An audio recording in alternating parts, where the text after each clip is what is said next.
Hello, everybody. I hope lunch was fabulous. So good news and bad news. Well, two good news. One is lunch was fabulous.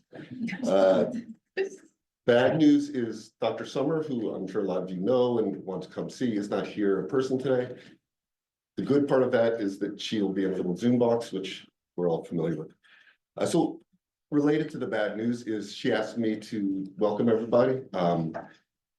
Because I've been involved with this kind of work with her with public toilets and menstruation, starting, we just decided 5 or 6 years ago in New York City, looking at homeless women.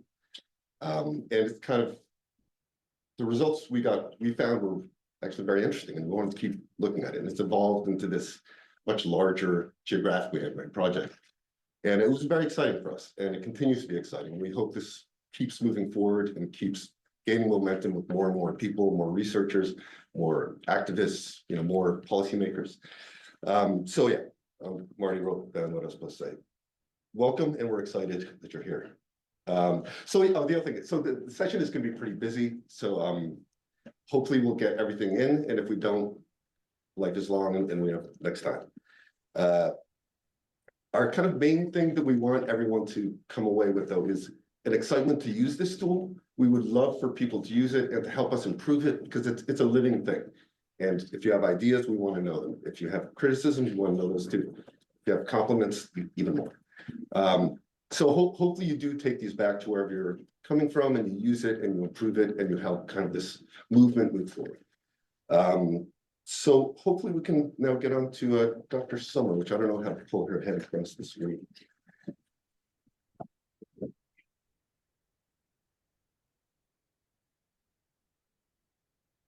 Great. Thank you so much. Thank you, Andrew and Mallory. Thank you for managing the slides and all logistics. I am very, very sad not to be with you all. I was supposed to be there, but life intervenes. So this is the next best thing. And I'm glad that there's such a fantastic group who's going to lead and take you through the whole side event, because I'm hoping that everyone in the room finds it exciting and interesting, and you tell everybody else about it, so they also use our toolkit, since there's lots of interested, of course, water sanitation folks around you for the next few days. So welcome to, again, on top of what Andrew Morocco just did, welcome you. This is a collaboration between the 6 institutions that you see at the 7 institutions that you see at the bottom, who I'll talk about the work we did together. And we were fortunate enough to partner with the Washington State University and CDC for this side event today, which will become clear as we go ahead. So next slide, please. So here's what we're hoping to get through today. I think with the leadership of Andrew and Mallory, we will do that. But I'm going to give a very quick introduction and background to the MFPT toolkit. We didn't print up copies of the whole toolkit, but you'll see QR codes to tell you how to find it. It just was too long, and we didn't want to kill that many trees. But then Angela will talk you through one of the tools within the toolkit, the public toilet audit tool. We will hear some case study examples from our study partners on the audits that they did in Rio and Kampala. And then our partners will talk about adapting pieces of the audit tool to work they did in Kenya, which we thought was a good example for others to perhaps get ideas from. And then there'll be some breakout activities to think about contextualizing the tool to your own context or to others that you know. And then, of course, hopefully time for Q&A and discussion. So next slide, please. So what is the background to this? Well, those of you in the room who are have been paying attention to this issue of menstrual health and hygiene over the years will be aware that there really is a wonderful global menstrual movement happening, but we collectively felt that there was a real gap in attention to public toilets, particularly when you think about urban spaces and how the inadequacy of accessible, easy to use and find free public toilets that address your need to manage your period makes creates gender inequities in accessing cities around the world. And so we thought it would be useful to do this study to assess the menstrual friendliness of public toilets in a range, diversity of contexts. Next slide, please. So this is where we did it. Some of you may have come to our session last year or seen the posters that our Rio and Manila teams had. But we thought it was really important to do this study in a range of income level cities to make the point that this is not a low, middle, or high income city country issue, but this is truly a global issue. We're not going to talk about the findings from our study today. There are some papers under review, but suffice to say, none of the cities you see here did that well in terms of ratings we created around how menstrual friendly they were. Next slide, please. So here it's just, we wanted to just acknowledge our wonderful team. This is from a meeting we hosted in New York City last fall. This was the global team. And then there were, of course, many other people who came together to talk about this issue. 4 of these people are in the room with you today. Next slide, please. So what we did in each city, because it's, I think, useful background to understanding the design and content of the toolkit, the research lead at each institution, there was a research institution in each city, identified key stakeholders, and then conducted key informant interviews and hired a 2-person field team, which in all the cities, including New York, was a student team. And then these student teams, sometimes accompanied by the research lead, conducted audits of public toilets in 4 different sites. As Andrew said, we tried to really expand what we had done previously on issues around folks experiencing homelessness and public toilets, and look at the parts of the city that we thought governments would care about, business, residential, tourist, and transit station hub, to really make the point that the sort of gender equity of that city was in question if they were not addressing the needs of folks in these parts of their city. So we adapted what we did then to design the toolkit. Next slide, please. In terms of identifying key stakeholders, I'm not going to spend a lot of time on this, but we essentially, each research lead mapped out local government folks, advocates, private sector, community, people who we thought, as you can see from the slide, would have potential interest in menstrual-friendly public toilets or have some insights into them. And then, because it was a relatively small budget study, we narrowed it down to individuals from 5 to 10 institutions or organizations in each city to interview. Next slide, please. And then, as Andrew or Angela in the room can explain much better at some point if you're interested, they did spatial sort of mapping techniques to create these buffers zones around each of the sites in each city, which is where the teams then walked to audit the public toilets for and assessed menstrual friendliness in each of the 6 cities. Next slide, please. So what is this toolkit and who is it for? So at the most basic, as this slide says, it's a set of tools to assess menstrual-friendly public toilets in new contexts, looking for barriers and opportunities to really see if cities can do better, or frankly, anywhere you want to use it. We also feel it's an approach to building evidence for advocacy, because this is an area seemingly without a lot of advocates right now. Obviously, there's a lot to advocate for in the menstrual health and hygiene space, but this one is pretty quiet. As we found during the study, people hadn't really given it a lot of thought. We really believe, as Andrew said at the beginning, that this is a tool for anyone to use, citizen scientists, rigorous researcher, advocates, implementers. You can adapt it and use it to the level that feels comfortable, but we hope that we will start to see popping up of data from cities around the world or contexts around the world who decide to use it. Next slide, please. What is included? This is all on the website, which we're going to continue to expand in the coming weeks. We just had to get something up there basically, that had the fundamentals for now. But there is a guidance note, which we deeply welcome inputs on. As Andrew said, it is a living document, as he said. There is the toilet audit tool, which Angela is going to talk you through. There's a training deck for the tool to make sure it's clear how to use it. The key informant guide, again, to adapt as appropriate to your context, and then examples for disseminating findings. We did a series of 2-pagers for each city, which we'll be disseminating in the next month or 2. Next slide, please. Here's just a picture. That's the cover of the guidance note, which you will see if you go to our website. It has a brief overview. We tried to keep it relatively short to increase the likelihood that folks would use it. Talks about how to do the audit, how to do the sort of spatial mapping that you need to do, how to analyze the data. And we had someone design and provide graphics of what an MFPT looks like, both a Western toilet and a squat toilet option, both single stall and multi-stall, because we really wanted people to understand what we were talking about, and we thought visuals would be helpful. So that's just a picture, and there are many more. There are other designs that we have on the website. Next slide, please. Here are the components. And thank you to everybody who helped us put together these slides. But as you can see, there's the guidance note, there's the key informant guide, some screenshots of the audit tool, and then the training deck cover. Next slide, please. Okay, so I'm going to hide myself and over to Angela, who worked very hard on this study and also in making sure the audit tool was in good shape to share with the world.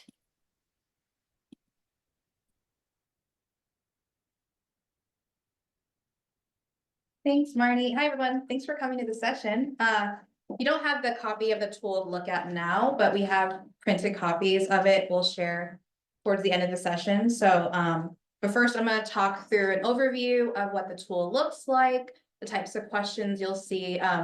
We, in the past year, since feedback through our sitting meeting, after analyzing the data from our study, we've since revised the tool numerous times, and doesn't capture everything we want to capture, but captures the essence of what we hope to capture when we look at how menstrual friendly is a public toilet. And you'll see photos in the next few slides that were, most of them, I think, except for a few, were collected through our data collectors during the audits across the 6 cities, just to provide photos of different facilities you'll see.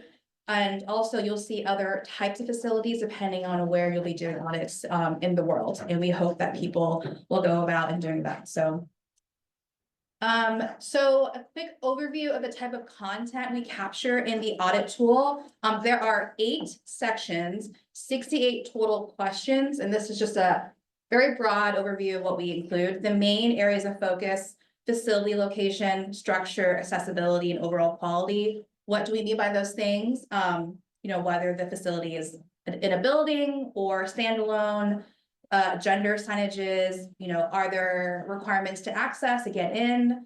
Do you need a lock or a key? Does it cost money? The quality of the structure, so the presence of a door, does the door lock? Sources of lighting, do the light sources work? Cleanliness and functionality, so sources of ventilation, odor, the presence of walls and privacy aspects. And then we have specific questions related to toilets and stalls and cubicles if the facility is a multi-occupant. So the quantity of the toilets there, the condition and structural components such as hooks and shelves. And we also have items related to menstrual product disposal mechanisms, which I'll provide some examples later, and the functionality of the toilets and or squats if they are present. And obviously we have questions specific to the availability of general and menstrual management specific resources such as water, sinks, soap, other waste bins, whether there's a mirror that's long enough to check for stains, a changing table, and availability of any menstrual products free or at cost. So in terms of the audit tool, there are 2 versions we developed. One to collect on a phone or electronic device, which was done in the Qualtrics format. And in our toolkit, we do provide guidance on developing an online version. We also created a Qualtrics survey format. So if your institution or workplace uses Qualtrics, you can soon, not yet, download the QSF file, import it, and use it to collect your own data.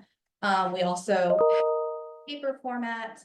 We have printed copies of the audit tool to show. These are just screenshots of the 2 formats of the tool, so you can see what they look like. And we'll walk through more of those later. We have a QR code at the end too that you can scan and click. So data collection, this does not cover everything, but I wanted to provide some of the key factors from each section of the audit tool. And I'll walk through each section now. So in terms of when you're out in the field collecting data, so this is an example. This is a picture of our real public facility near where I live in New York City. So one of the key pieces of information that is collected in the audit tool is where is the facility located. So this slide is, we arrive at the toilet facility. We hope to gather latitude and longitude coordinates. This is something we incorporated to collect data on the built environment around the toilet facility. And so we have a question on entering the coordinates here. So if you have a device with you in the field, you can drop a pin. And this is using Google Maps. The two coordinates here that if you have access, in order is the latitude followed by the longitude. And in the audit tool, we have a question on entering both of those coordinates. And here I'm showing an example of how those numbers are entered. So you arrive at the facility, you look up where you are, you can screenshot, drop a pin, and enter in that information if you wish to collect this information for your analysis. And this is one of the key components of the first section of the tool.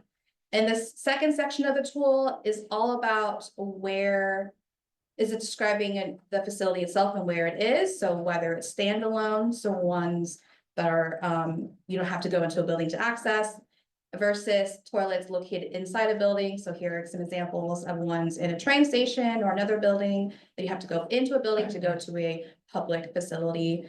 Of course, hours of operation is the facility 24/7, when it's open, when it's closed, and where it's located, so either at a park, library, transit station, market, government building, or other. In the third section, accessibility, here are some key components of that section. So visible signs indicating the presence. So for the examples on the right here are some examples of signages. One's in a park and one is in a business building. Factors related to building access, permission, and any cost. So is there a security guard you have to talk to? Do you have to buy anything to enter the building? Is there a cost to using the toilet itself? Or do you need a key or a code? And we also have a question on whether the facility is open or closed. And that's, you know, if it's open, you'll be able to successfully complete it. If it's not open, you know, if someone's using it, and if you wait and no one's there and someone is there, we ask that you record the end time and go on to another facility. You can return to it later if there's time. And so here are some examples in the field I want to capture that different types of accessibility. So the first photo on the left, you can see here when you enter, there's the signage here. I'm circling the red circle here. There is a cost to enter, so you indicate the cost in the tool. For access to a facility in a train station, for example, you need a ticket and there are the hours below it. And on the far right is just an example of a signage indicating the hours of operation for a facility in a public park. So there. And the fourth section of the tool is related to structure. There are different types of facilities. The main ones you'll see out in the field are a single occupant, no stall. So one where you enter and there's no stall separating the sink and the toilet itself. A single occupant stall where you enter and there is a separate structure separating the toilet from the sink. And then one where that's multi-occupant, so you'll see more than one stall or cubicle when you enter. And these are examples of the three below. We will also capture structural features related to the main door and the lock, and sources of natural and functioning electrical light. The first photo on the left is just an example of the main door, one that has a lock and is functioning. Here, this is another picture of a lock from a field. I believe this is a functioning lock. And then, oops, on the right are examples of sources of light, which I think we can all see from the photos. In the fifth section of the audit tool are questions specific to the toilets and the stalls and cubicles themselves. So we want to capture how many toilets and stalls are there, the actual features within the stall, such as the doors, locks, hookshelves. And so the pictures below are examples of a facility with no doors in front of the actual cubicle stalls, cubicles. The second photo is the lock doesn't work there, as you can see. And the third photo is kind of small, but there are no hooks or shelves in the specific stall. We also capture information related to the functionality, the condition, and whether there are any seat sanitization resources such as paper covers, sprays, or wipes. And we also want to capture, this is from feedback from other meetings we had, specific to the containers or resources available that can be used to dispose used menstrual products. And so we will capture whether these resources are anywhere in the facility, and there are a couple of examples that we want to provide in a categorical question. So a general trash can or bin anywhere in the facility, small bins with functional foot pedals as shown here, small bins without any foot pedals, such as here, there's a lid but no foot pedals, you'd have to use your hands to dispose. Wall mounted receptacles, which we've seen in the facilities in this building, incinerators in the fifth option, and then other options. Continue on, this section is the longest in the audit tool. You'll see it when you see it. We have questions on the characteristics of the stall specific bins themselves, if there are stall specific disposal bins. So the overall availability of them and the usability, whether there's a presence of any blood in any of the containers. And so below here are some photos of a broken or damaged receptacle in the far left. The middle photo is a bin that is not usable because it is full, quite full. And the third one is usable, but there is no lid.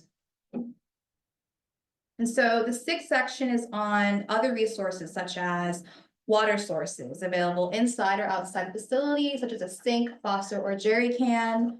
We ask questions about the soap bars, hand dryers, and paper towels, and the availability of a usable general trash can or bin. So examples of a full and unusable trash can are ones on the left here. The trash cans are full already, so we're packed to the brim.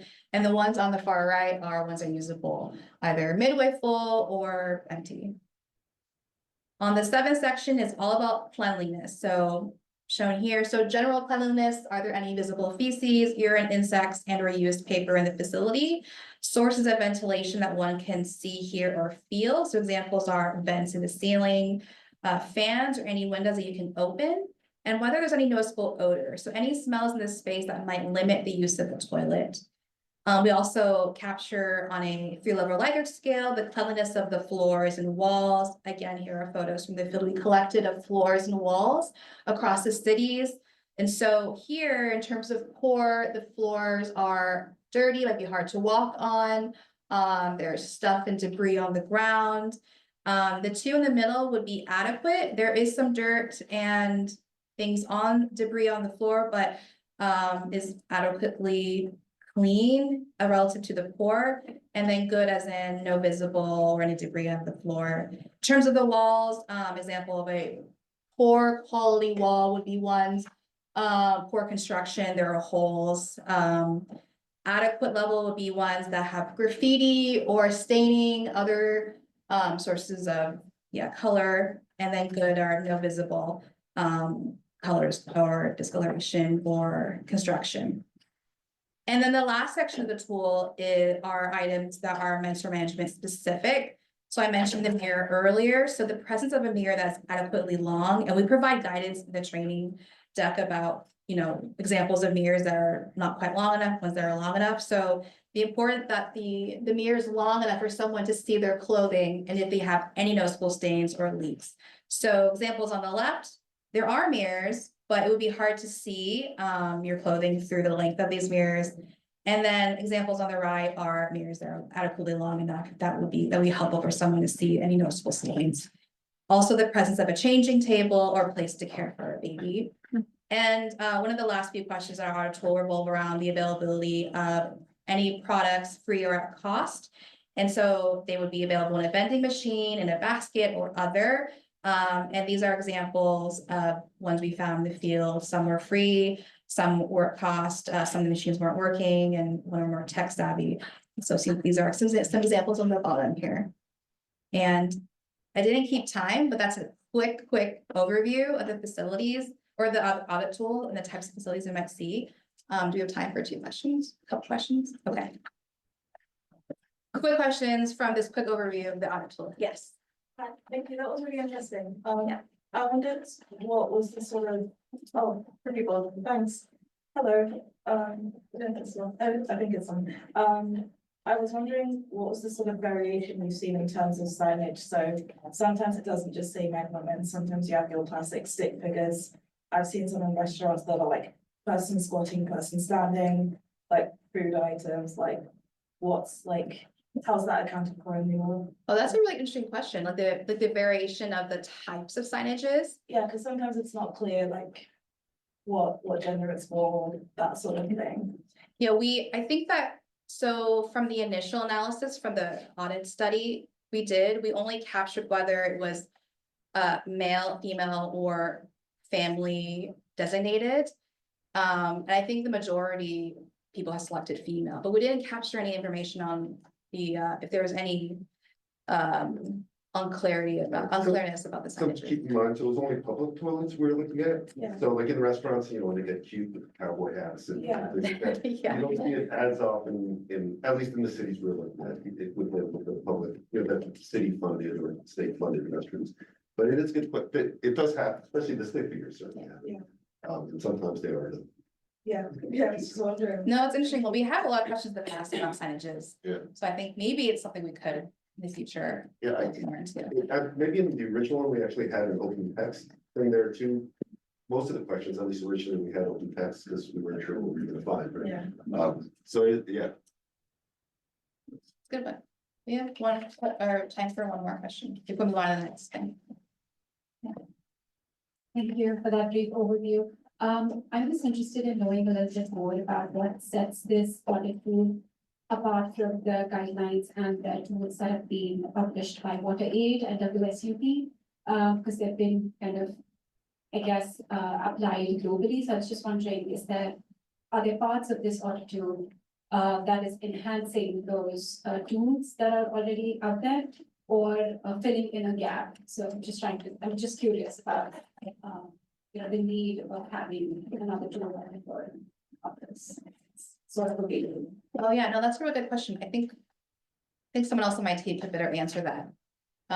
About other tools that are available. Marnie, Actually, Marnie could. Marnie, are you on? Sure, no, I could only partly hear the question, but so it's a great question. We actually looked at all the existing tools when we designed this and tried to make sure that it was not, well, we started originally with what we had already been using, because we did a study in 2019 in New York City, looking at how menstrual friendly public toilets were. And then when we went to do this larger study in 2022, there were now more guides out there. I don't think the WaterAid and other guides, female friendly toilet guides, were actually out when we originally designed our audit tool, but we expanded it, taking a look at what else had come out. I think that our tool, if people are using a female friendly toilet tool, that's fantastic. I think those are a bit longer than ours are.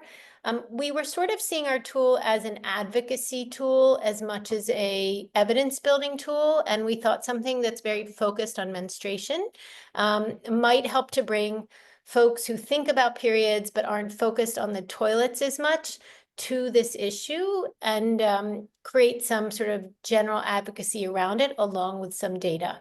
So if folks are using the female-friendly toilet tool, that's great. We did female-friendly toilet work as well, and used to frame it that way. But I think we were really trying to build an advocacy base around this, and be a bit more specific about the focus on menstruation.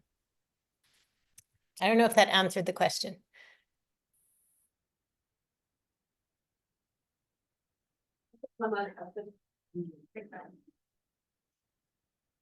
Hi, you mentioned about the gender toilets, female, male, and the family only. Is unisex considered at all? yeah, the gender neutral ones we Gender, captured. you haven't There were- captured that? Yeah, and there was a lot that weren't marked. Yeah, Which I know. became a little more complicated. Yeah. We revised one of the, so there's like a 3 possible responses for the question. I forgot what the original version said, but we changed it to no gender indicated. And you could fill in. We may have to move on, but we can do Q&A, more questions at the end. Yeah, we should have a bunch of time at the end to Yeah. capture other stuff, but Angela's not needed. Okay, so we'll now move on to the next. Awesome. Thanks. All right, so next you'll have a little bit of a chance to chat with each other. So we're going to pass out some of the audit tool. And if you'll just turn to the next person next to you. Oh, thank you. If you'll just turn to the person next to you, chat through the tool, any other questions or thoughts that you have as you're actually going through. And also keep in mind the facilities that are present here at the Friday Center as you're thinking about it. So just chat will take about 8 minutes or so, 8 to 10 minutes for you to have conversations, and then you'll share back at the end some of the thoughts that you had while you chatted.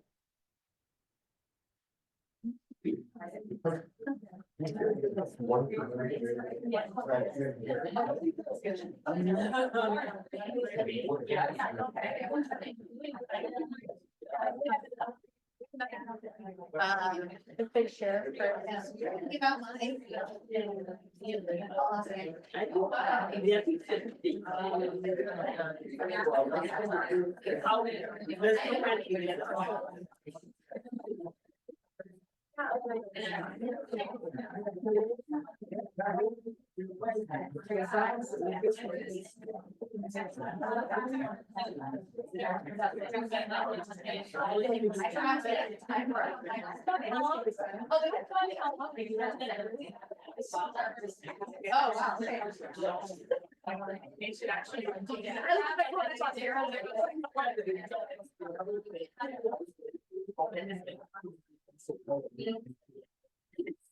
No, we're nodding at it. No, nodding.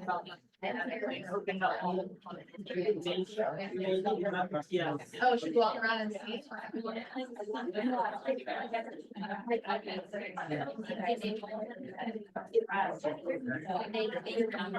It must be a discussion.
People seem to start giving money.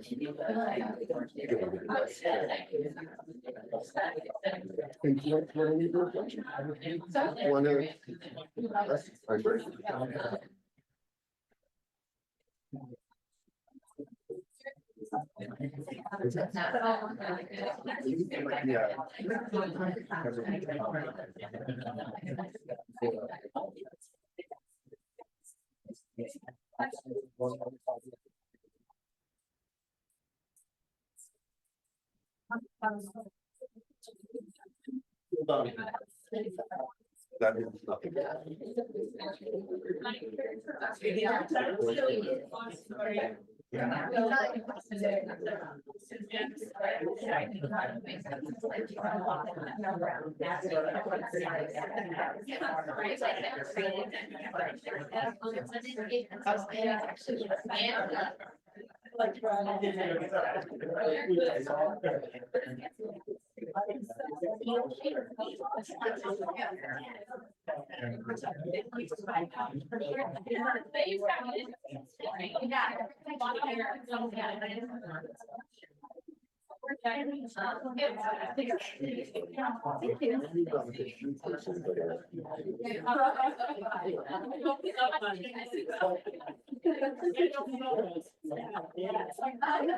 I will say this in, but I say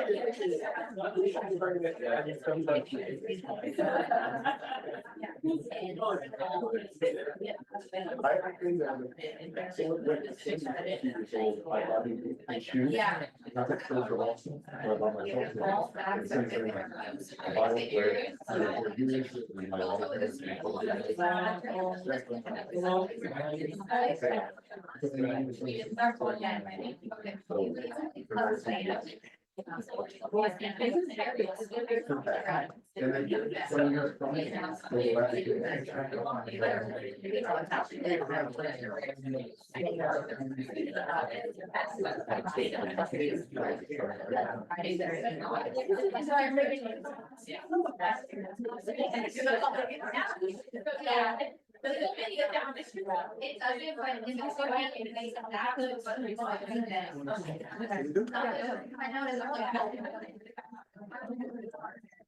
All right, so once you get an idea of what you're thinking, let's turn back around and we'll continue with the session.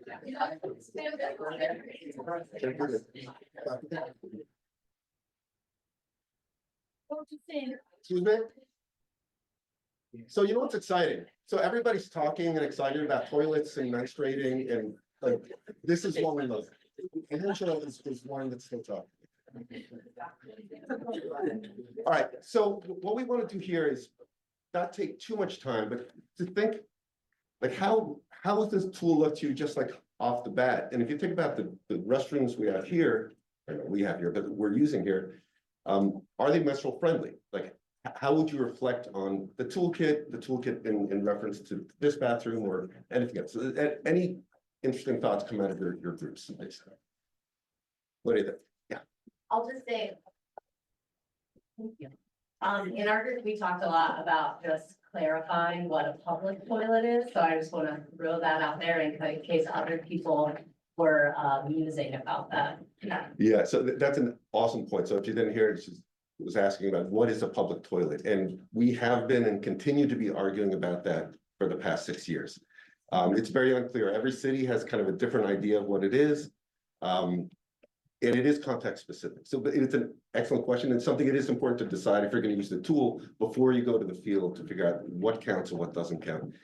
And if you're not sure, collect all the data you can and then figure it out later. More is better than less. Thank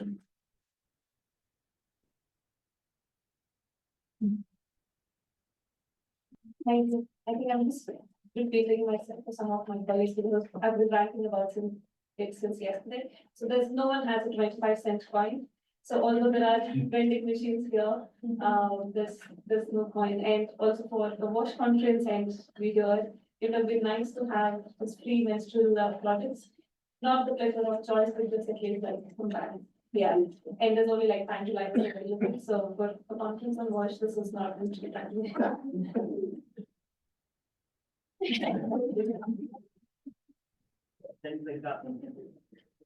I don't even need to respond.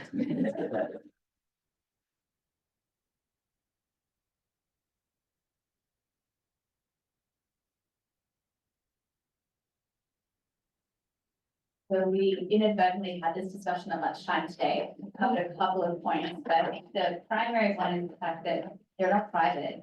The gap between the doors means that it's not private, and those of us that have had experience using them for this purpose, the doors also open really easily despite locking, and you're kind of busy, got your hands full, and then the door opens and people can see you, and it's yeah, another aspect of just not being at all menstrual friendly at a wash conference, which is, yeah, difficult, yeah.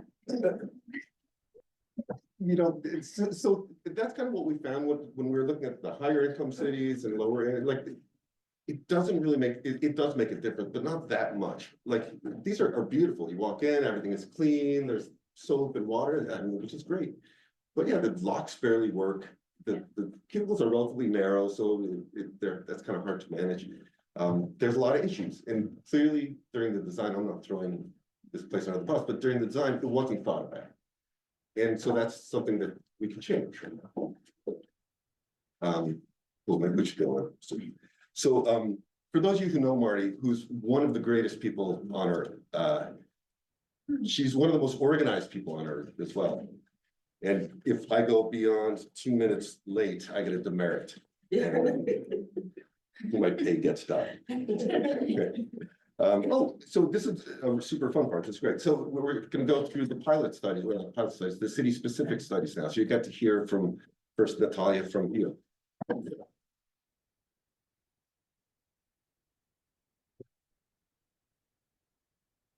Thank you. Hello, everyone. I'm Natalia. I'm from the Federal University of Rio de Janeiro in Brazil. I will present some challenges and limitations regarding the experience of using the tool in Rio. So the first challenge most of us faced was to determine what would be considered public or not in each country and context. In Rio, some places open to the public in general and managed by the government had significant access barriers, such as libraries, museums, and in the Brazilian case, also public universities. Still, they are supposed to be open to the public and could be used by anyone, which not always happened. Other toilets were deliberated open to the general public, but managed by private public concessions and charged an access fee, such as on Copacabana Beach, which is a very touristic area. So in Rio, what we decided was to include all toilets found in high traffic areas that were open to the general public and had some level of public management. This included all previously mentioned examples. All access barriers such as fees and security guards were noted during the audits. The second challenge was related to our team. We had 2 students working with us. They were both female, around 25 years old, self-identified, one as white, the other as multiracial. And this had impact on how they could or not access the toilets. So in Brazil, it's common that you ask for permission to use a toilet if you are unsure whether it's public or if you'll be allowed to use it as an exception. So our students often needed permission to access the toilets they found, and the response were mostly positive. However, we wondered if others, based on factors such as race, gender, class, or age, would have the same experience, meaning access many times depends on who is asking, and that might affect data as well. The third issue, it's related to public safety, which is a major concern in Rio. To ensure student safety, we took the following precautions. They worked in pairs, they secured their belongings, and we have avoided nighttime assessments. As a result, our data only reflects restrooms conditions during daytime hours, and we also avoided conducting assessments in favela, which is slums areas, due to ongoing conflicts between policy and drug trafficking. So that's also another limitation. And finally, the last point concerns accessibility. Many of the toilets that were supposed to be specific for wheelchair access were locked when our team arrived to perform the audits. So this experience highlights the difficulties wheelchair users face when trying to find accessible facilities. And that's it. Thanks for listening.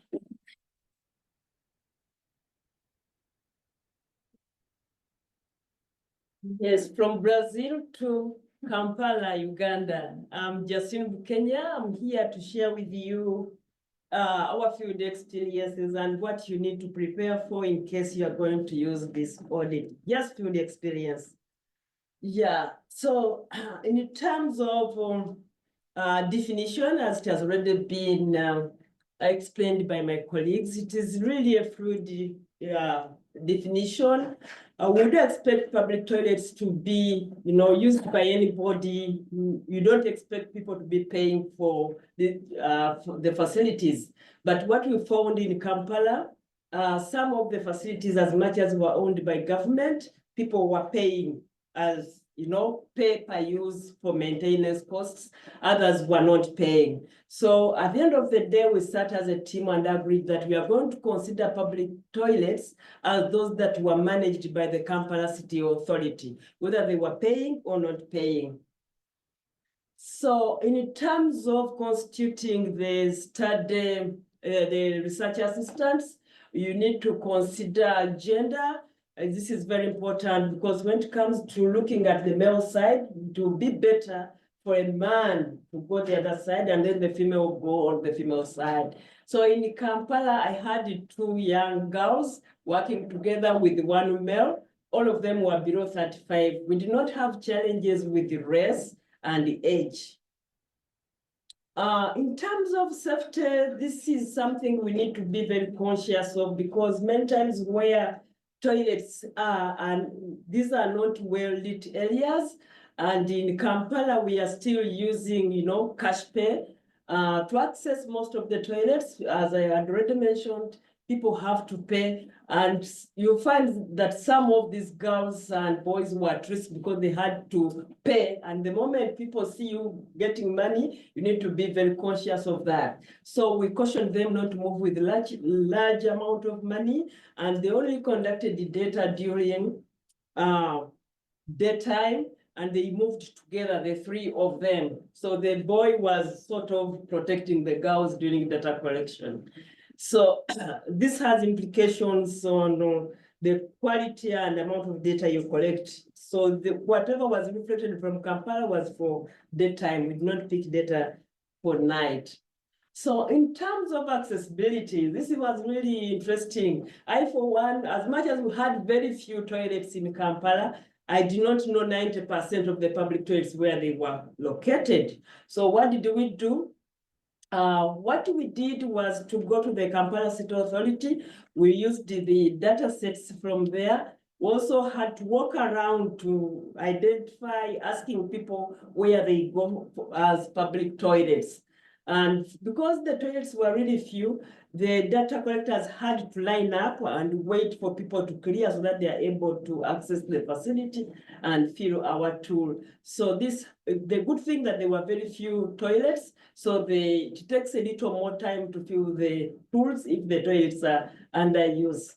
And sometimes the caretakers are there and sometimes they're not there. So you need to be a little creative and get some of the information from the users or people who trade within that area. So the issue of information triangulation is really, really very important if you are to get the actual number of facilities within some of these cities.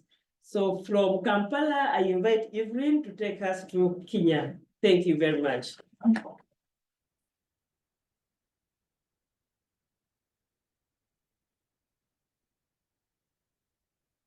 Thank you. And yeah, from Kampala to Nairobi, Kenya, to Kenya here. Natalia, my name is Evelyn McKenna. I work for Washington State University, Global Health Kenya, and together with Christy, we'll be sharing our experiences in trying to adapt the tool, the menstrual friendly public toilet audit tool in our existing programs or evaluations. My 2 other colleagues implemented the tool as a standalone, specifically collecting the data on menstrual hygiene. But for us, we had an ongoing program, and so we tried to adopt the tool to the existing work. So I'll give a background on what the public sanitation facility management program was about in Kenya, Nakuru, Kenya. We developed a protocol, an SOP for cleaning and disinfection of public toilets. The focus was mainly on environmental cleaning for public toilets, but it had a component on evaluating the impact of this protocol on the cleaning practices and the toilet conditions. The intervention included training of public health system and the toilet operators and cleaners of public toilets that are mainly managed by community-based organizations. In that protocol, the SOP that you can see on that side had the components on environmental cleaning, but there are 2 other areas on menstrual hygiene that we had included. One was on cleaning, emptying, cleaning and disinfection of menstrual hygiene management bins, and messaging on how to dispose sanitary waste properly. We also had evaluation points, the baseline and the end line. And these two evaluation points helped us to validate the tool as we were implementing. We worked with 18 public toilet sites. And this is in Nakuru County in Kenya. And these are toilets that have a partnership agreement with the public health system. So they agree, they have an agreement on how the public health system is going to support them to manage the toilets. In our evaluation methods and tools, just like what the main audit tool has, we were looking at different topics, including characteristics of the toilets, whether the toilets are functional, clean, whether they're accessible. But what we lacked in our tool was a comprehensive or a detailed menstrual hygiene component. So our questionnaires were not covering the comprehensive bit on menstrual hygiene. And so this specific tool, when we took it up and adapted, integrated in our evaluation, was able to help us capture menstrual hygiene friendliness assessment more comprehensive. And Christy is going to share some of our experiences for those of us who would want to integrate this tool in their existing programs. Welcome, Christy.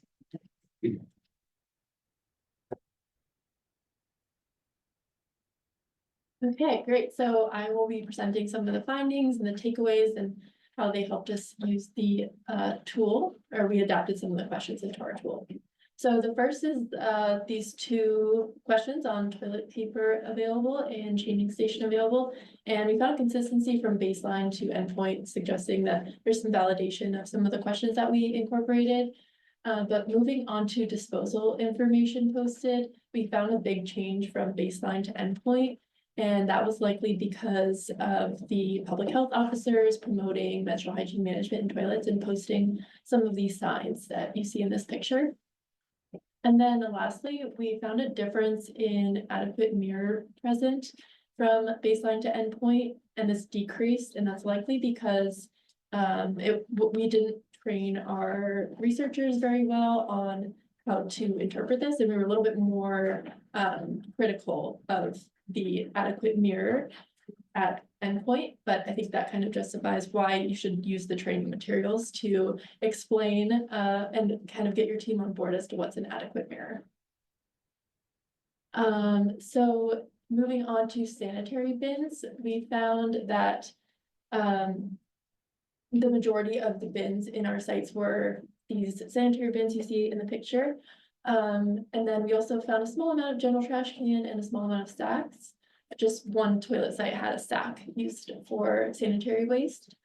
But we found an increase in the number of sanitary bins present at endpoint, and that was again likely because of promotion by the public health officers during our intervention. That wasn't the main point of our intervention, but they did become accustomed to talking about menstrual hygiene and promoted it at the toilet sites. So one aspect of the audit tool that we adopted a little bit in the follow-up portion of our survey was assessing the location of the sanitary bins. So in the previous slide, I don't think I can go back. Yeah, in the previous slide, 88% of sites had a sanitary bin, but when we looked specifically at the location, we found that half were outside of the cubicle and the other half were inside of the cubicle. And after several discussions, we found that was really important to establish, because if it's inside the cubicle, people are more likely to use it properly. Whereas outside, people might throw it into the toilet and cause clogging, or leave it on the shelf, or just dispose of it improperly in general. So we thought that was an important adoption that we made to the audit tool. So moving on to menstrual product availability. Up here you can see the question that was asked in the audit tool, and we adapted it a little bit to incorporate the presence of an attendant, since in this table you can see that attendants were the only place that you could get menstrual products from. There were no dispensers. or baskets. That was another important concept that we incorporated into our tool. So then moving on to findings from the KIIs, the first was that the importance of toilet attendants. So we interviewed one toilet attendant who said that she was selling the menstrual products as a kind of a side hustle for her. So that was an interesting addition of information that we could use in the future to help these toilets to have menstrual products at them, so we could utilize attendants to sell them and make menstrual friendly products accessible. So we also interviewed public health officers, and that was where we learned that they were promoting enrollment of toilet operators in these waste management companies that would provide the waste bins. And also the public health officers, we learned that they were promoting menstrual hygiene management at the toilets in general.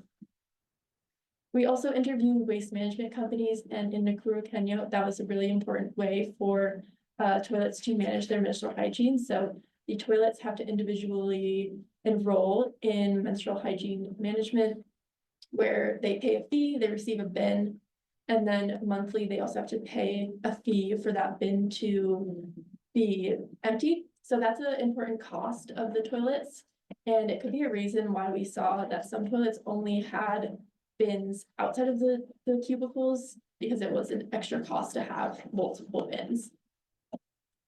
And then lastly, we found that the majority of menstrual hygiene work in the community had been in schools on a Breaking the Silence campaign. So thinking about how we could incorporate menstrual hygiene into the broader scope of public toilets, and not just in schools.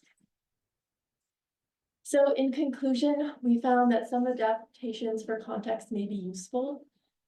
So clearly defining variables like the mirror, identifying the location of bins, and menstrual hygiene product availability was something that we adapted in our survey.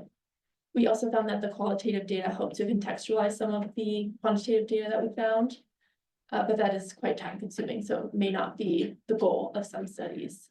But overall, we found that the audit tool could enhance our existing public toilet evaluation, since our original goal was just to evaluate the cleaning, but we tacked on some additional questions to assess this.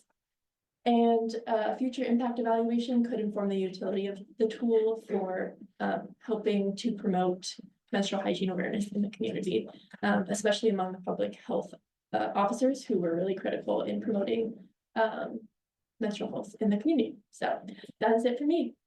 Thank you.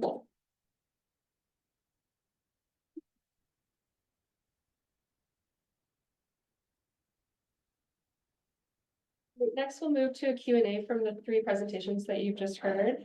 So I'm gonna also bring Marnie back onto the screen, so she can participate as well. So I'll invite my 4 speakers to come back up, and so you can respond to questions as they come from the audience, and we can have a microphone for you. Hi, thank you all. I was struck listening to the Rio and Kampala presentations about not sending data collectors out at night, or having male data collectors go home with the female data collectors, that the people who live or work in these areas that don't have access to a location at their home might not have the option of not going at night or always having a male escort. So while WASH and public safety aren't the same thing, public safety and crime are in fact WASH issues. So I was wondering, since you kind of weren't able to send your students into the field at certain times or into certain areas, if you considered including a safety component under accessibility in the audit. Let me just first say that's really good question, and we've been discussing exactly that for a long time. I'm gonna let Marnie actually take that, because she was lead on it, and she also said some other thoughts. Sure. So yeah, that's an excellent question. Also, I loved all these presentations. Yeah, we talked a lot about safety. We tried to do daytime safety, which was also obviously an issue in some places. I think it was a really low budget study. the study that we did. So that's why we didn't try to push for folks to go at night or think about what that would mean. But I think it's an excellent question. And in the audit tool, there's a note section, I believe. And we could certainly, as Andrew said at the beginning, it's a living document. And actually we modified our tool after CDC used it to make it better because we thought they had some really good suggestions. So I don't know that the current tool, we do try to assess safety of users. And that might be something that gets, I don't know, Angela might be able to speak to that better than me, but I think that is something we could certainly think about modifying and adding if we feel that it's not complete. So again, these are to be used whatever makes sense in your context, and also for us to improve as folks around the world hopefully start to use it. The only other quick thing I was going to add to the question about the good question about did you define a public toilet? Andrew answered that beautifully, and I think the Rio and Kampala case studies from our study help to also speak to the challenge of that. I would say, and it's in the training deck, the way we defined it was very much about something that involved the government. The government built it, the government's responsible for maintaining it. It's a public-private partnership. And so, for example, toilets in a commercial shopping mall, although they are public facing, were not included in the way we thought about it, because we thought we were trying to think about what is the government's responsibility here to create gender equitable public spaces. In some cities, that might mean paying the private sector to do something, or as Justine highlighted, the pay for fee, whatever needs to happen. So that was the only thing I was going to add to the great question about public toilets, which yes, needs to be defined in each place.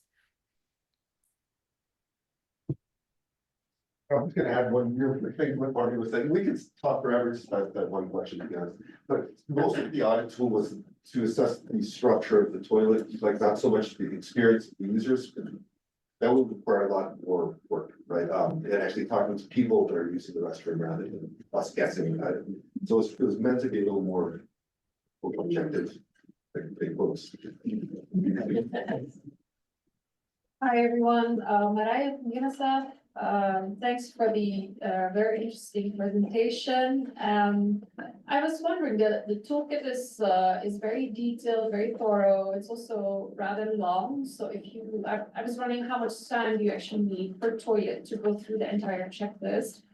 And thinking to that, are there any ideas or future plans to maybe prioritize a few components that could be integrated in more regular monitoring of public toilets wherever that exists? Because I think it would really give us a lot of valuable information, like longer term for covering more toilets than just a few that you were able to study for this project. Thank you. One of you all want to answer about how long it takes? Yeah. Yes, thank you very much. True, the tool looks long, but what you have to do is to invest a lot in training. You have to be trained. We trained our research assistants. We had them this, we came back, took us like almost 2 weeks training. And the moment they got to know what was expected from each question, this till other periods could take like 30-40 minutes to fail, provided the lines, were not long. But sometimes we had to stay like an hour waiting to access. Probably.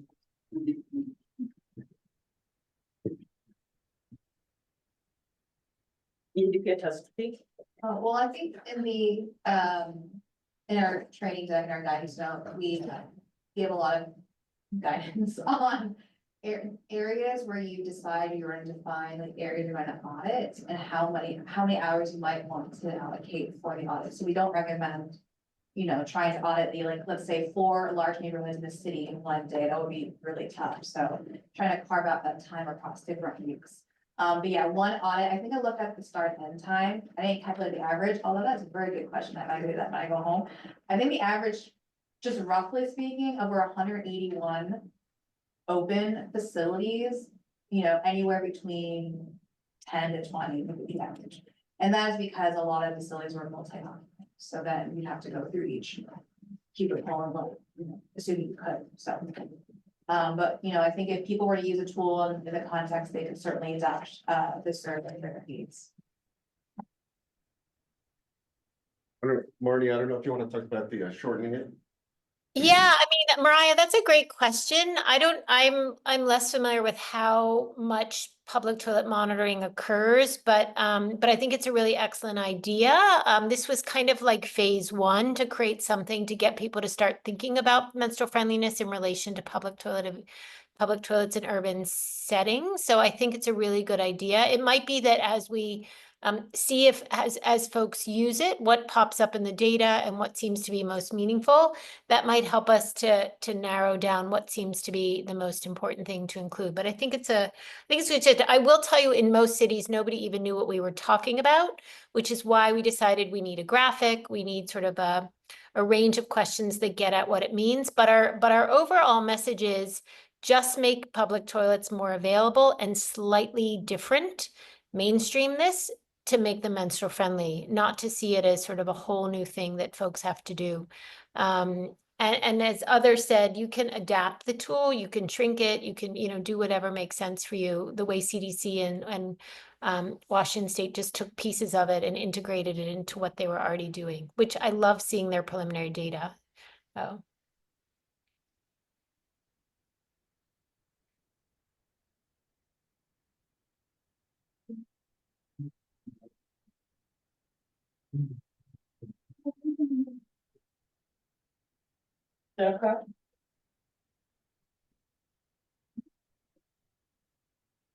So much.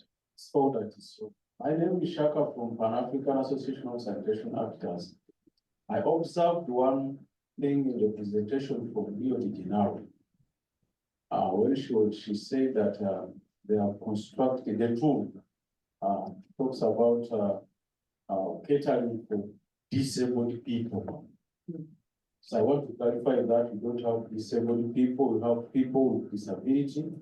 Since it is under development, the tool, that one needs to be clarified. Another issue which I've thought so useful is the classification of sanitary towels, used sanitary towels. Are they classified as domestic waste or medical waste? Because there are containers there. So the domestic waste collectors may not be in position of collecting that waste. And if it is medical waste, it has financial implications. Somebody comes to take only one bin and charges a lot of money, which may make the use and sustainability of those public facilities to better produce hygiene at a very high cost. Thank you.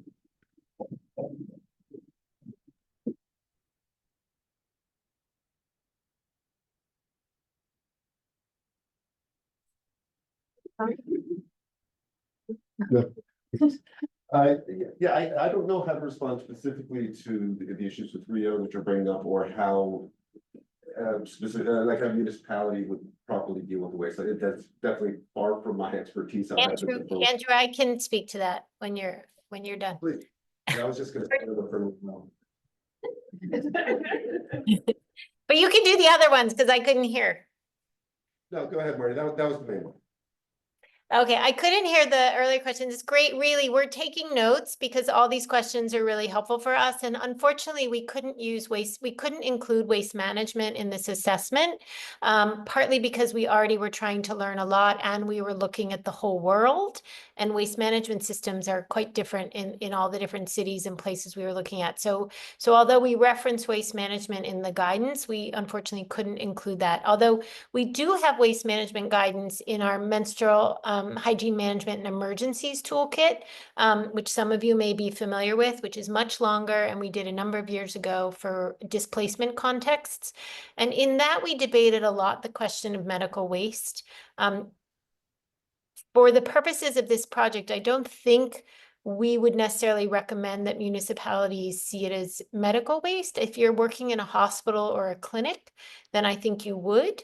But I think you would want sanitation workers to have gloves to handle the waste, but you would of course want them to have gloves to handle any waste. But our reading of the literature is that there was not a need to classify it as medical waste necessarily few municipalities. And I very much appreciate that that would increase the cost of handling it. That might be something for each country or city to decide. But in our emergencies toolkit, in terms of waste management for displacement camps, refugee camp settings, we don't classify it as medical waste unless they're working in the healthcare facility within that context. I think that's a really nice transition actually to our next section, which is going to be a breakout about adapting the toolkit. So if you could again turn to your neighbors, get in groups of 3 to 4, and then plan for a report back out and to discuss the following questions. So what elements of social or cultural environment in your context are important to consider if you want to use the MFBT toolkit? And number 2, how would you adapt the toolkit to address these barriers and or facilitators? So take about 10 minutes, chat with each other, and then we'll come back together as a group.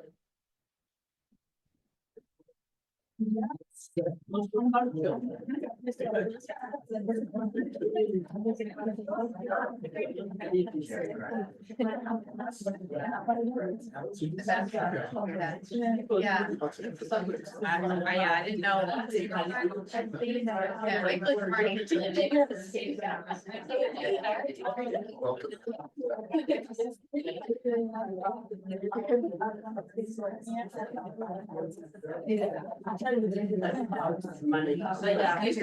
They had like stereo there, church, and we had so many questions about.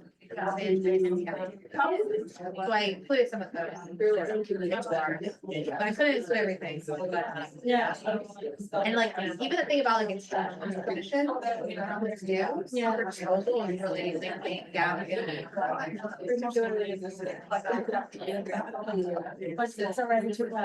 I know. Yeah.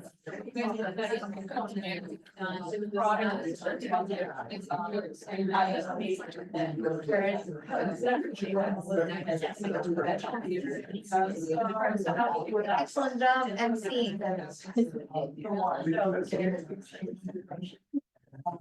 I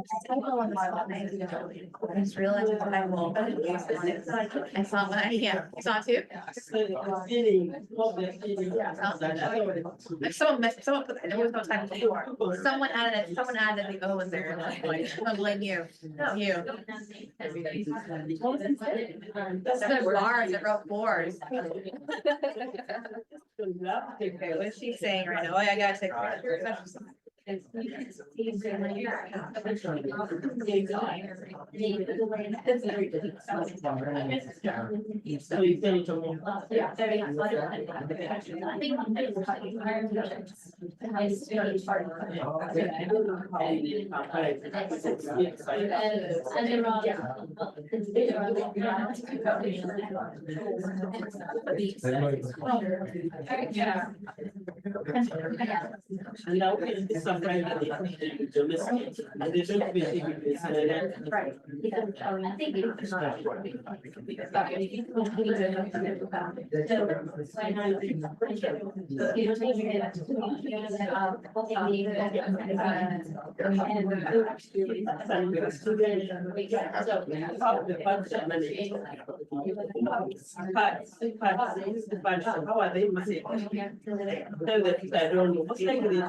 don't see them incinerating. They don't have money incinerating about.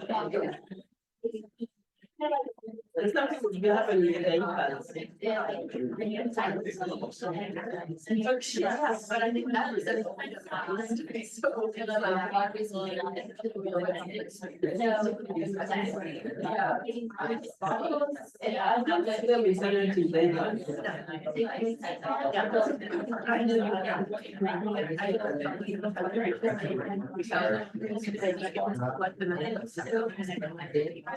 was kind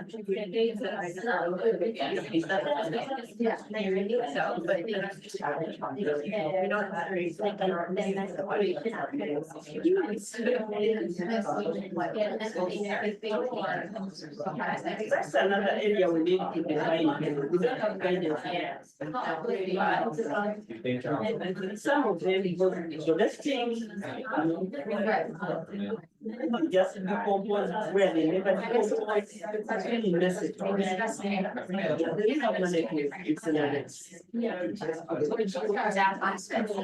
One better than the other. Photos, like. Yeah. I was feeling easier. Yeah, yeah. Oh, yeah. They have incineration. All projects in our. Yeah, but normally.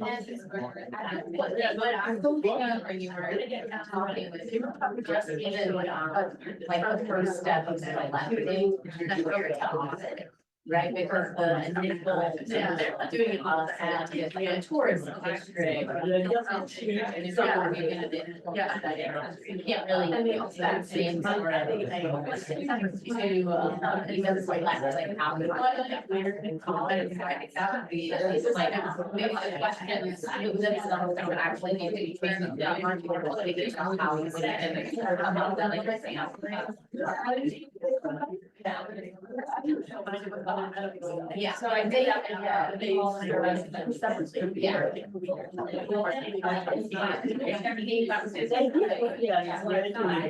They're supposed to put them in physics.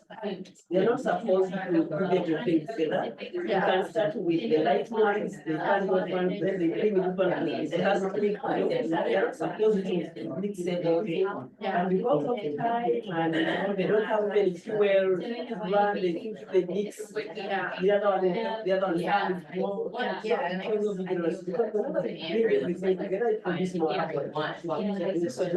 So you're saying like, maybe there aren't any government driven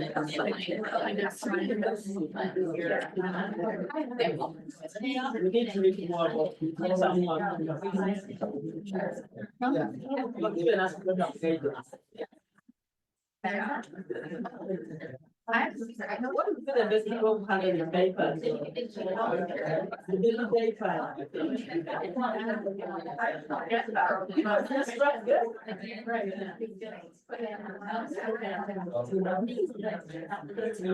For example, if I has diarrhea, it's infectious. You know?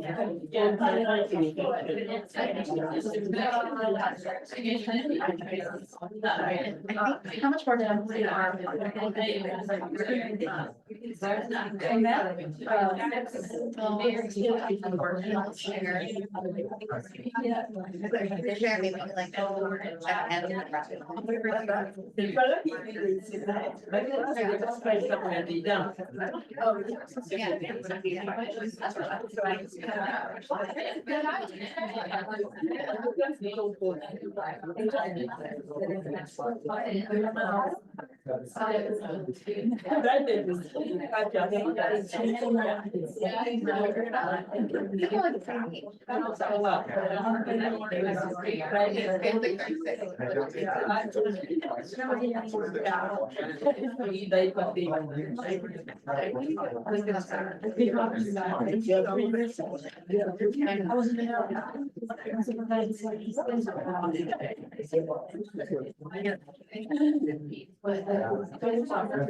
I know, it's confusing to hear your conversation. Sounds like, I have to make sure it's not our provide. The Adam question, I like, it's like not actually good. Yeah. Foot pedal. And I write as yours. Sometimes I don't. That'd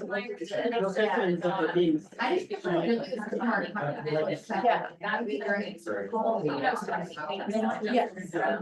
All right, I think most people are kind of wrapping up, so why don't we take the next 5 seconds to turn back this way and then we'll continue. All right, so the big questions to everybody. Just so we have time for questions, my friends. You know? Probably Andrew. Okay, so just a few observations before we actually get here. First is, here's what's amazing. The excitement around this topic is it actually warms my heart. It's fabulous. And I'm convinced that everyone's gonna take school or something similar, the female-friendly toilets, whatever it is, and go and audit all the restrooms like in your hometown, because that's what we want.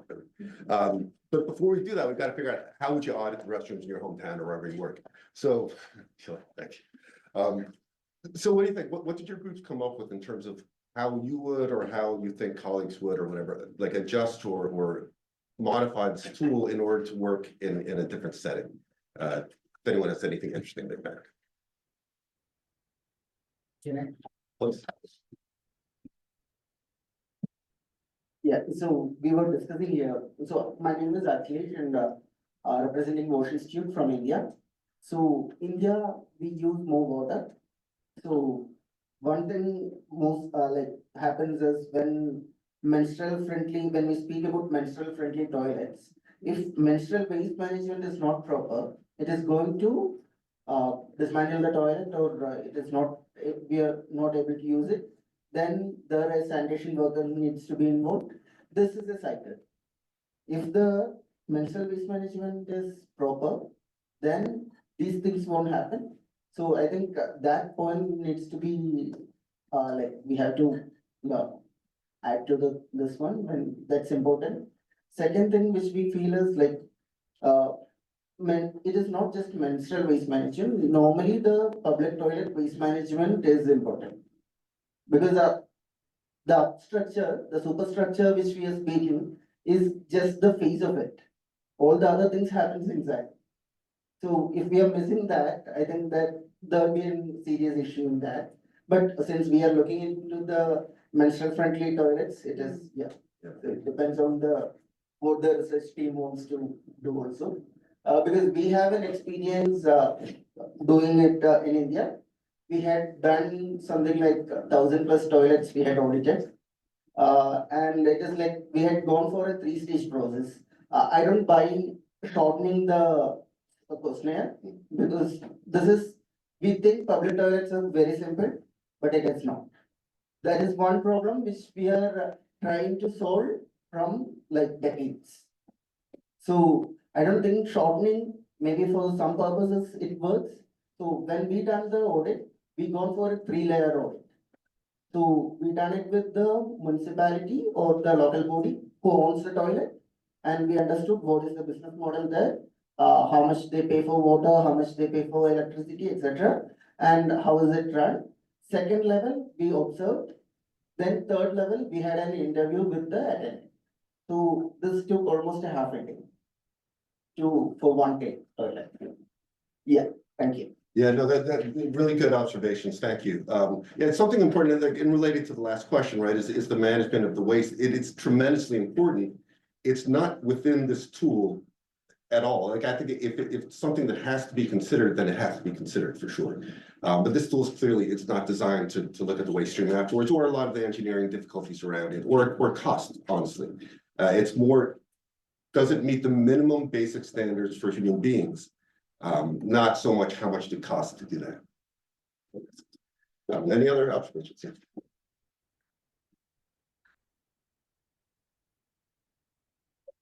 Hi, this is Abdul Jabbar. I'm from Bangladesh. So basically, I observed that in here there is 68 questions. Among them, 4 of them are need to answer someone, 64 to 67. So if in our context, it will be difficult to not difficult, but if I want to contract this kind of research, so I have to take the permission from the higher authority, like city corporation area. because all the public toilets are under city corporation or like the municipality. So basically what happened if I ask permission from them, so they actually allow their staff. That yeah, there is some research, so please aware about this. So this actually given a lot of like bias answer, and also like, you know, when you ask someone like 64 or 65 or 67 or 68, so these four actually need to answer someone because you need, you know, most of the time, you know, maybe not, it will not be visible. You have to ask someone, maybe the representative from the authority, is there any facts in here? How much cost? So when you answer, it's answer, and when you observe the answer, it's not like similar, because we're conducting a research in the in the schools.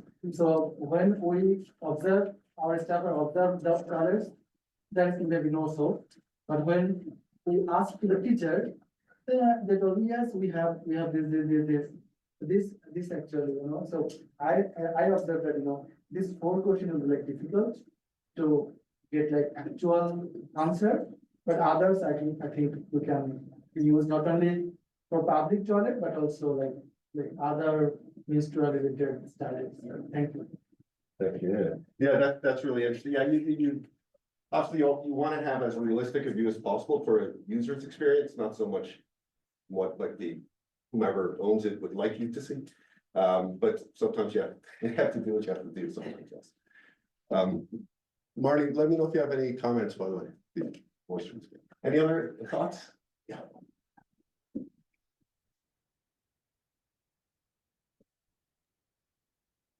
Yeah. No, go ahead. In our group, we were saying how, some of the questions might be relevant or irrelevant depending on the context. For example, if you're using a moon cup, it's important to have a, sink within the cubicle. Was I? That's your cup. Not moon cup, that's the brown menstrual cup. You need a sink in the cubicle, be able to wash it, roll off. But in some communities, maybe this isn't relevant because they don't use this. And yeah, same as the question, tampons available, maybe not relevant if that community's not using tampons. So we need to have it based on what the community is using and is necessary, and yeah, helps compare with this. Yeah, no, thank you, absolutely. It's always, I mean, what we found out, even just looking in New York City itself, there's so many different communities within just one city that, yeah, you do have to be sensitive to what's important to capture, because there's some things that you'll look for. There's no variation at all to why even bother, looking. And getting more details certainly about products and stuff, I think would be important. And the sink or the running water within the cubicle, for sure. Okay, I wanna just hop on the end of that real quick, which is I agree, but I also think there could be a bit of a chicken and an egg situation where maybe you aren't going to use a certain product that you might prefer because you know you aren't able to manage administration outside the house if you do. So there are plenty of places in the US that don't have sinks and toilets, but in the, like, basically, can we not do this intervention now because in this area with little access to this one, you know, like much larger wash infrastructure, we just like, it's not applicable, like people won't pick it up because they don't have the sinks. But maybe actually people would really be engaged and really want to use this product, but they have this barrier. So I agree with you, and I think it's important for contextualization, but also I'm like, I don't want to say, oh, no, we like don't need this question or something, because you could identify a problem to uptake. Right. But it is, like everything else, it's all a complex system, right? It all, and that's why the experts need to decide what's best to do. That's why everyone's here. Marty, did you have a thing to say? Yeah, I mean, again, apologies, I can't hear entirely, so I'm so grateful everybody's letting me participate from New York City, where I miss all of you. I think the only 2 quick things I would add for what I could hear are, One, in each of the 6 cities, we are going to go back to the governments, the advocates, and so on, and share back. And there were definitely complexities for each city in terms of what they might or might not be willing to adapt. And it is very much for them to obviously figure out where they are and what they're able to do. The only thing that we did like to say as an example from Osaka, when I went there in March, and our research lead and I went to Tokyo actually and met with the government in charge of the very beautiful architecturally done Tokyo toilets. And this lovely man in the government said to us, well, we could try to do a pilot to see, you know, which toilets really need to be menstrual friendly. And he really meant sort of include menstrual products in them. And I just looked at him, I said, I think any toilet that anyone who menstruates uses in your entire city needs to be menstrual friendly. And if men menstruated, you know, they might be a little bit more menstrual friendly. And so I think what I took away is he honestly just didn't understand. He wasn't trying to, I think, be discriminatory or not inclusive. I just really think he didn't understand. And so I think when you do your key informant interviews or go look at a new city, and all of the cost issues really matter, all the contextualization stuff absolutely matters. You know, we really picked 6 very different cities, economically, geographically, socially, which is what we hope folks will continue to do. You know, the local contextualization is really essential, and giving people, I think, the grace to maybe not understand what you're talking about and help them, bring them along. And again, that's getting back to that question, how is this similar or different than the female-friendly guidance that WaterAid and Wash Matters did? And I think it's just, we really see this tool as an advocacy tool as much as an evidence-building tool. So that's all. I know we're at time, and I could listen to Dr. Summers forever, but big thanks to Osprey Foundation and Sid and Blaine Lerner, MHM Faculty Support Fund, for supporting this research, which it's not easy to support, as most of you probably know here. And but the more we advocate, the more support they'll become. And if you have really good aim with your camera, here's a bunch of QR codes that you can get stuff out to Marty, which, and feel free to do that. And please look at it, share it, use it, and if you have questions, talk to Angela. Thank you so much.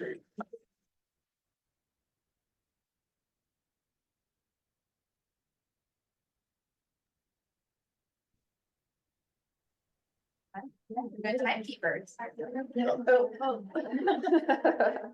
Hold on. Perfect closing. Stop listening. Bye, Marty.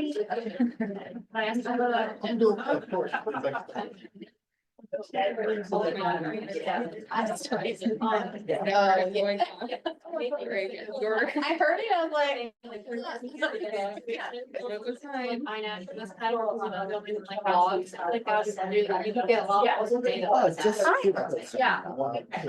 Do you find any difference from Rio to like low income to high income group? Is there any difference which you feel like, is it good, bad, or same? Okay, well, we definitely found across the board, across the cities, we did this thing called, we created a score. So we created like a scale to kind of give a score, like from 0 to 1, you know, 1 being good, 0 being not so good. Across the board, the cities were fairly low. We did see that if you break down into, like, let's say we have some higher score, we break down into components of access, structure, privacy, cleanliness, Yeah. and MHM, we see differences across categories. Yeah. And yes, income does play a huge factor in it. We have a paper on this coming out, so the paper will come out very soon.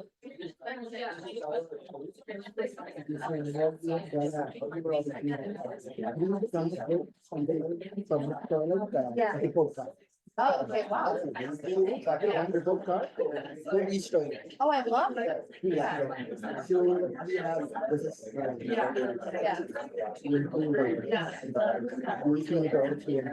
Yeah. What I said, you can add one customer to capture the waste management. Just check whether sewerage line is connected or not. It should be yes, no. Yes, Yeah. and if it is not connected, where? So you have the basic answer for that question. I mean, it's good, and then we would